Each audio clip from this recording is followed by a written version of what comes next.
So this is my third video of the day. I usually post just one video per day here for YouTube. But with what's going on in Uvalde, Texas, I had to come back here and talk about this tonight. Pipe and coffee in hand again.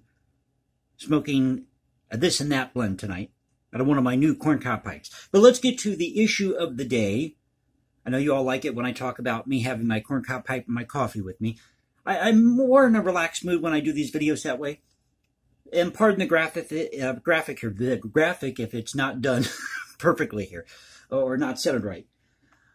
But let's go to the New York Post because some things aren't adding up in this case. We've got to talk about this. What do we know so far about Salvador Ramos, the suspected Texas school shooter? This is by Alan Griffin. Now, I want to talk about this article for a moment. Go to PolitiFact because now people are saying that this is some type of false flag. I don't necessarily believe that. I think something happened, but we're really not being told what happened. And now the number of people who were killed in this incident is growing. First, it was 14 students and one teacher. Then that number rose to 16, then 21, then 24. Well, what is it? But I have my suspicions about this. So I think there's a lot of missteps. Maybe I should just come out and say that I believe this is a false flag. I don't want to do that and ruffle the feathers here at YouTube. But there are some questions that need to be asked about this. And I touched on this briefly in the video I posted earlier when this broke today. But what I want to focus on, ain't he a beaut? They got a picture of this guy. I want to focus on this Instagram exchange that took place where he just randomly, this Salvador Ramos, randomly posted a comment to somebody's Instagram account. Now, I have an Instagram account because it's in connection with what I do here on YouTube. And I can tell you from firsthand experience, firsthand knowledge here, that you just don't randomly go and post a comment on somebody's Instagram page. If you're involved in a particular hobby, let's say, for example, saving the rebel flag. Just using this as an example because that's a page that I visited. Then you're going to comment about that. Or somebody you may have gone to school with, you want to get in contact with, you haven't seen in a long time. You might leave a comment there if they post something funny, something interesting. But it says here, shooter allegedly tagged stranger in Instagram pic of guns. An Instagram account believed to be Ramos's contained photos of guns and selfies of himself. The account with the username Salva8Door was taken down after Abbott released the name of the suspected mass shooter. And that's something else I've noticed with all these mass shootings. Immediately, this person's account is taken down as though this person never existed. Now, taking down their account after an incident like this is the right thing to do. Don't get me wrong here. But it always seems that they're taking this account down immediately, or this person was known to authorities beforehand, suffered from mental illness. All these mass shootings have the same pattern. You notice that? I'm just saying. Now, the account's single grid post features 3 photos. A mirror selfie of Ramos in a sweatshirt, a grainy black and white close-up of his face, and a first-person shot of a person holding a firearm magazine in their lap. I don't know anybody on Instagram that does this. So this is a major red flag for me. The same account shared a photo of 2 rifles laying side by side to its stories. Now, a story on Instagram, if you're not familiar, is a picture you post of what you're doing at the moment, and you tag it. It says here, the account tagged another user in the photo.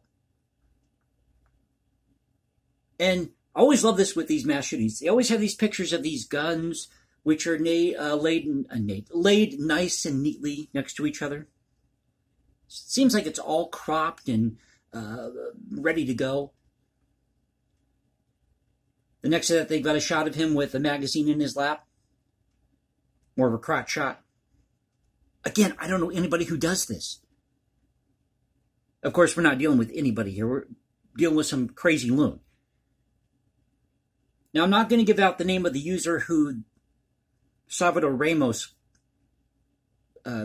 interacted with here on Instagram just to protect that person.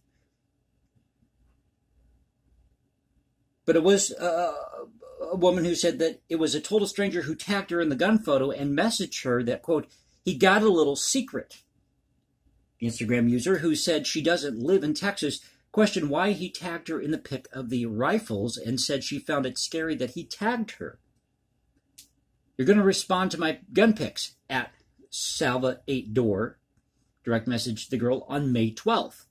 Well, wait a minute. So this goes back 2 weeks ago? I got a question here.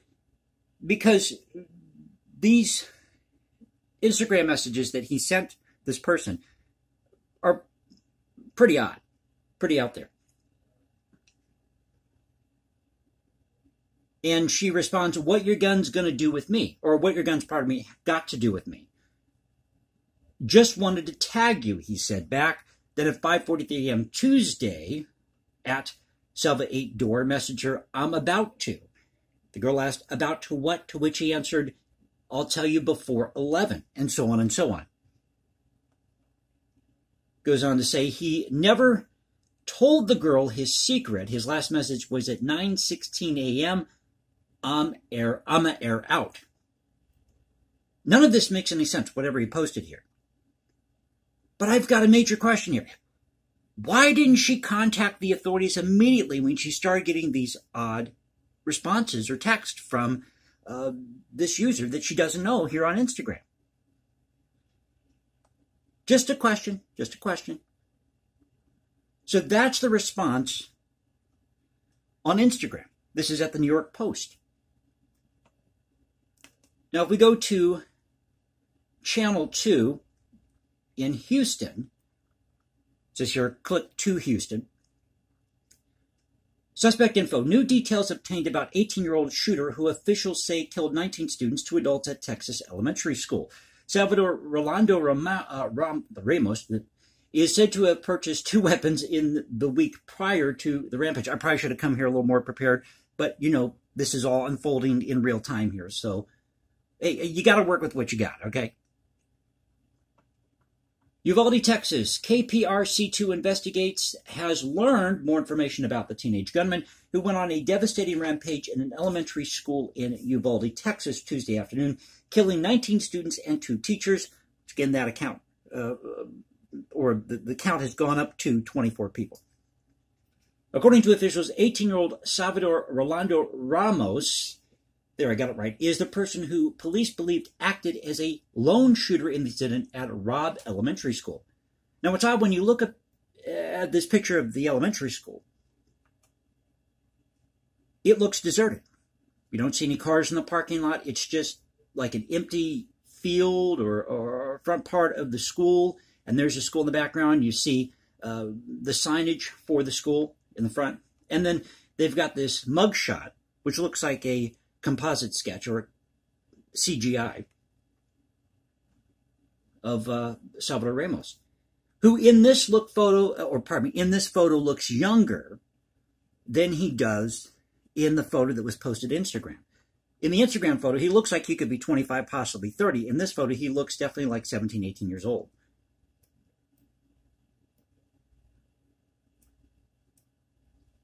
State troopers tell KPRC2 investigates that prior to the school shooting, Ramos shot his grandmother during an argument. The grandmother's condition is not known, but sources say she is believed to be alive. Well, I thought she died. Ramos next took off in a truck while he crashed into a ditch a short time later. After shooting at responding officers, Ramos made his way into the school. Did anybody report this truck going off into a ditch, this accident? You know, I work at a hotel. That's my day job. Okay, and I have my hours reduced so I could do more YouTube videos for you guys.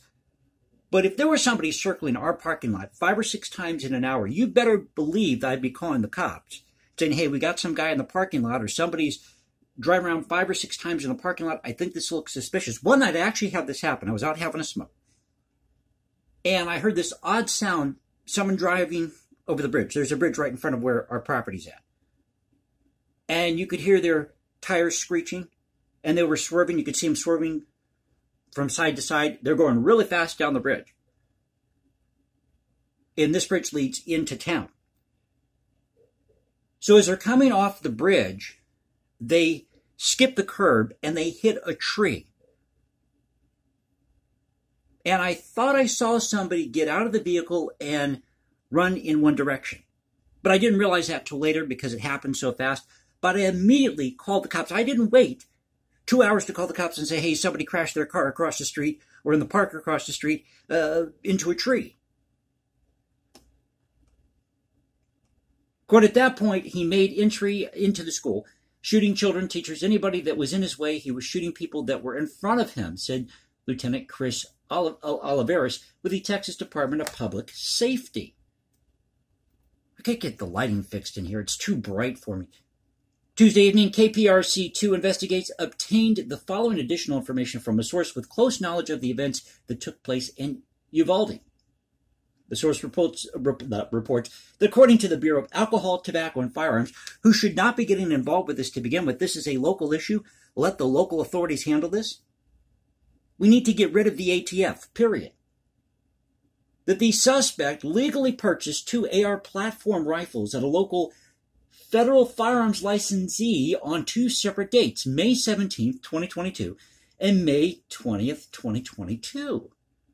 Well, wait a minute. If we go back to the Instagram post, weren't those posted on May 12th? So the timeline isn't adding up here. So he's going to advertise to somebody that he's got a little secret. He's planning to shoot up this school. Not tell him that's what he's going to do, but he's hinting at it. And he doesn't have these weapons yet? Am I missing something here? So he legally purchases these guns, the AR platform rifles, on May 17th and May 20th. Now, one of the rifles he had purchased was left in the crashed truck. The other rifle, a Daniel Defense, was located in the school with the suspect. On May 18th, 2022, the suspect reportedly purchased 375 rounds of 5.56 ammunition. ATF paperwork shows the suspect's home address, as does his driver's license, in the 500 block of DS Street in Uvalde. That is the address where his grandmother lived and was shot. Apparently, he worked at a Burger King, and they interviewed his cousin or something like that, who said, oh, he was just a loner, as is all are the suspects involved in all these mass shootings. After further inspection of the deceased suspect's clothing, it now appears, because apparently he was shot during this altercation or what have you. And that always seems to be the case as well, right? They get the suspect. The big bad government comes in and they get the suspect. But surprisingly, no private citizen is able to step up to the plate, have a weapon, and take this guy out. Or at least subdue him. But the big bad government, they're coming in, they're going to save the day, right? So after a further inspection of the deceased suspect's clothing, now appears the suspect was not wearing body armor as previous information had indicated. Instead, Ramos is said to have been wearing only a plate carrier with no ballistic armor inside when he exchanged gunfire with several officers at the school. Huh. Well, this is the first we've heard of this, right? Weren't we told that he just randomly went into the school and shot up everybody? That there was no exchange of gunfire? Now, maybe I'm wrong here, but like I said, we got to get this timeline down. According to information from city officials, Ramos is from the town of Uvalde, which is 85 miles west of San Antonio, and was born on May 16, 2004.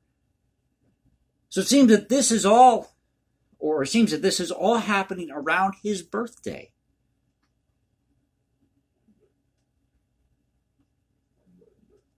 So I just want to come here and talk about this, and I really think that there's a lot of unanswered questions here, and I'm going to say that this is BS.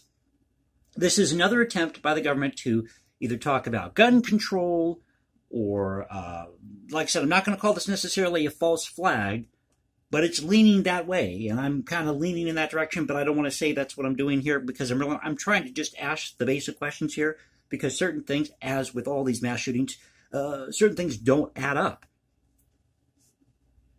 So tell me what you think in the comment section below. If you like the video, you know what to do.